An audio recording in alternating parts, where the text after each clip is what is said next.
So today I was supposed to get started writing a pattern, but I'm kind of procrastinating a little bit.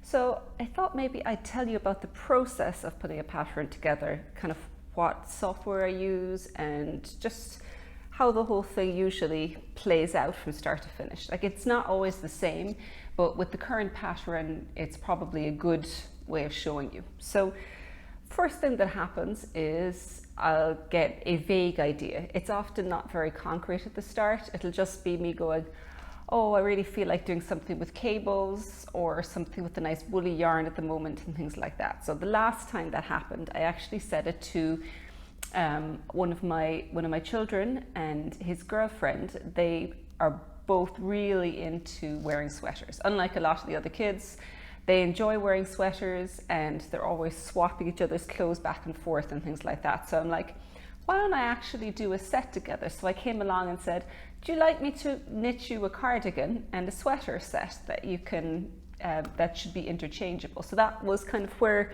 the idea started with. And they're like, yes, I love that idea. And so they then came to me with the colors they wanted. So one of them wanted a marl. So this one is burgundy twist in the Blosta yarn that I did my swatching with. And the other one was spare, which is a very light blue. And that by itself actually decided which I was going to start with, because spare is out of stock and I have got some burgundy twist in stock. So started with that. And then, as you can see from here, I just began experimenting. Now this one, because it's a marl, it's going to eat up a lot of details. So I wanted to do something that was really more about the texture, with anything cabley being somewhat secondary to the details, was really what decided me on that. So I kind of have got a fairly simple cable and lots of lovely textured stitch up here and a few very simple little twisted cables, which are useful for dividing sections and making it easy to repeat. So started with this. I know it's not a very big swatch, and the reason for that is I've been knitting a lot with Blosta in the last couple of months, so I was fairly sure of the stockinette stitch and reverse stockinette stitch gauge. I just needed to make sure that I used obviously the same needle size, and also that I use the same type of needles, because I'm really finding increasingly that the fabric that the needle is made of makes a big difference for my gauge and how I knit. So I'll usually try something out in both a metal needle and in a bamboo needle, because I often don't know until I start working with it which is going to feel better, and oddly it could be the yarn, it could be the stitch pattern, it could be the season. That in summer, for instance, sometimes metal you get sweaty, whereas bamboo doesn't feel sweaty because it just doesn't get condensation on it the way the metal does. But metal can perhaps feel better in wintertime. So you kind of have to keep experimenting and figuring out which one's going to feel a bit better. But that's, long story short, that's why I made a smaller swatch, because I had been working with Blosta, so I knew the general gauge of it. So once I'd figured out, okay, I like these stitch patterns, and they wanted oversized, so I'm like, I'm going to go with drop shoulder, oversized, something that's a little bit interchangeable. So that was kind of where I started. Then the gauge means that I can then measure. I can measure, this is kind of the engineering part of it, where I take the actual size of each of those stitch patterns and then I pull out my Excel spreadsheet. And so for that, I've got a standardized size chart, which means that you're making certain assumptions, that the bust size is one size, the shoulders are another size, the torso length, or the back of the neck to the waist is another length. And so you have to take those certain assumptions and then build a pattern around it. But you can't just take that and throw all the numbers in, because what you're designing is actually going to have a big impact on that as well. So for instance, if you're doing something very fitted, those numbers become really important because you're trying to size every part of it exactly. Whereas with this one, we're going for oversized. So you're taking those numbers and then you're adding a huge amount of ease. So 4, 5, 6, 7, 8, 9 inches of ease. Like you might be talking about quite a bit. And when you're talking about that much ease, the original measurements are a little less critical. And it also gives you big ranges that you can put the sizings in for. So if you've got something that's oversized, it often means that it can be worn with anything from 6 to 10 or 15 inches of positive ease. So suddenly means the really small breakdown between sizes become a little bit less critical, because it can be worn with for such a variety of sizes.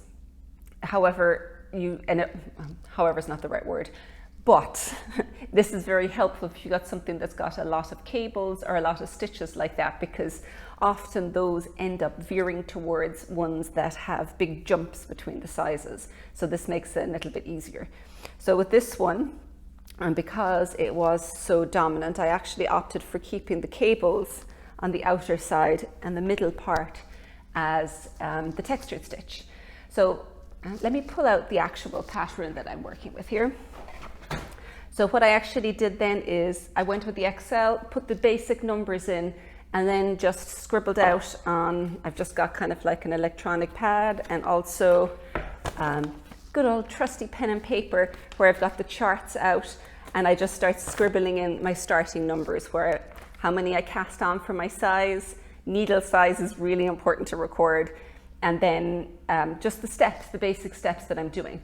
Sometimes if I'm very organized, I will write the pattern first of all and work off that and correct it. Other times I just want to start knitting, and so I'll write things down as I'm going through. In an ideal world, it does work better to write the pattern first of all. But sometimes you need to be in kind of the right mental space for that, because it feels like they're two totally different mental attitudes depending on what you're feeling that day. Because when I want to knit, I just want to sit down and often not think too much and just get into the rhythm of it. And when I started this, that's really what I was feeling. Whereas for writing the pattern, I need to get very persnickety and precise and in kind of a calm, analytical frame of mind. And so what I'll often end up doing is I'll keep it on my to-do list, and every day it pops up in a reminder, write the pattern today. And if I feel like I'm in the space where I can do the pattern justice, then I'll make a start in it that day. But it does require for me a very, very specific mental focus to do it, and to do it well. Because if you're doing it when you're not really ready, you end up, what really ends up happening for me is I just have to rewrite it, or I have a lot of errors and things like that. So being in the right frame of mind where I'm just very, very focused and very mentally clear is really important. But this is the sweater so far. This is the one that's in burgundy twist. And you see it's very oversized, and it's going to be a drop shoulder cardigan. So this is the front of it, and I've gone for this for a V-neck. So the neck is just increasing down to here.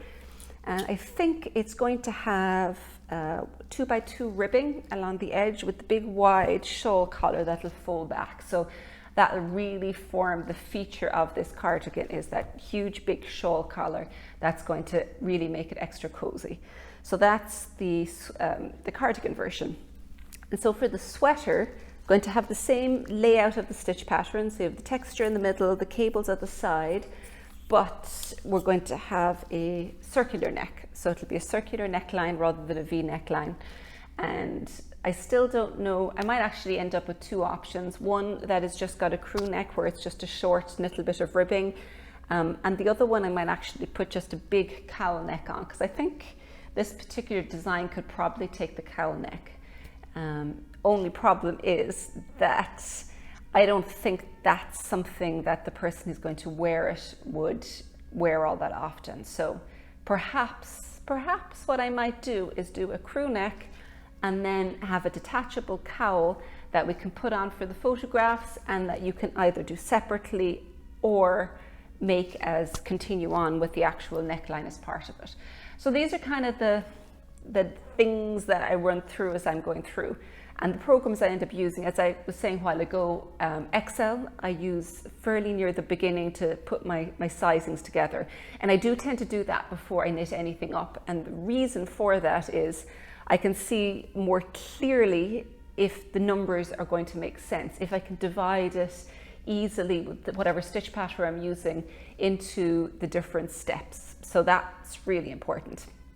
And then after that, before I start knitting as well, you can see the chart here, the actual, the charts I'll do at the beginning as well, whatever I'm going to work with. And I use a program called Stitch Mastery for that, which is fantastic. Very easy.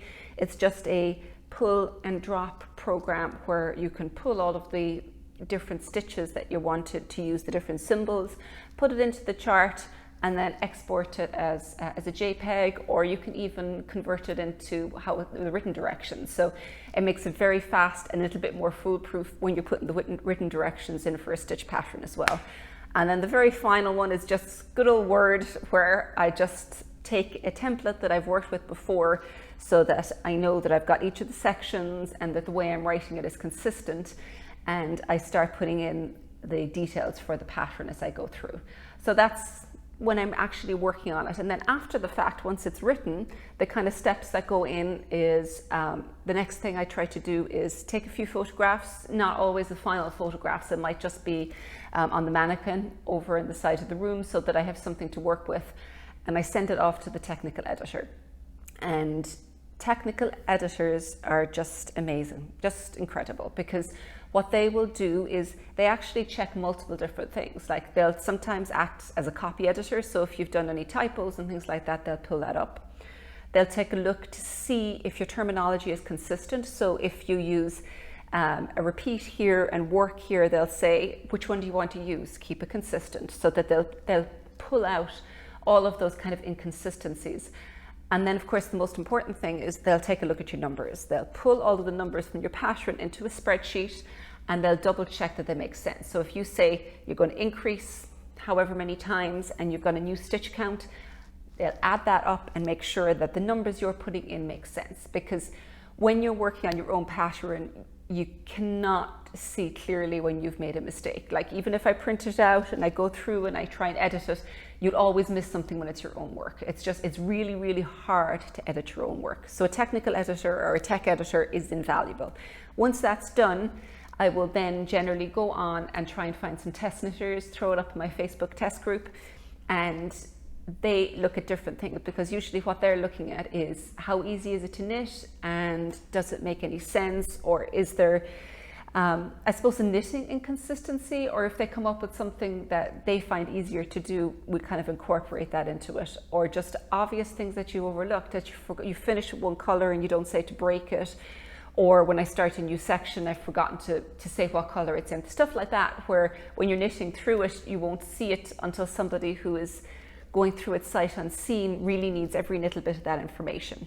So that's the next stage. Once that's done, we're then on to the final photo shoot and layout. So the photo shoot is, if we're caught for time, we'll go somewhere local, because I've actually got quite a few areas locally that are just fantastic for photo shoots. Up at the top of the hill, it's an old hill fort and it's got views all the way around, so it's always a good spot.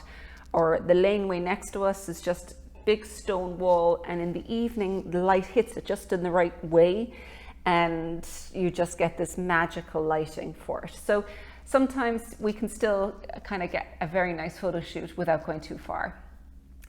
Final thing then is layout, and we use Adobe InDesign for that. And I generally have my husband does the layout initially, and then I will tweak it after he's finished with it. But that actually adds an extra layer of editing in again, because while he's not a knitter, he's laid out enough patterns that at this point, if there's something missing, or if I'm inconsistent or something like that, he'll actually say, did you mean to do that? Or should this be in here? And so it's just another layer of editing again that's just incredibly valuable. So that's kind of most of the steps involved in taking it from a swatch and an idea all the way through to finishing off the pattern. And now that I've finished explaining all this to you, I've actually got to go put my computer out and actually write this pattern that I was telling you about. So I think that I'm probably good to go today to write the pattern. I just need to stop procrastinating and sit down and get it done. So I'm off now to get that finished.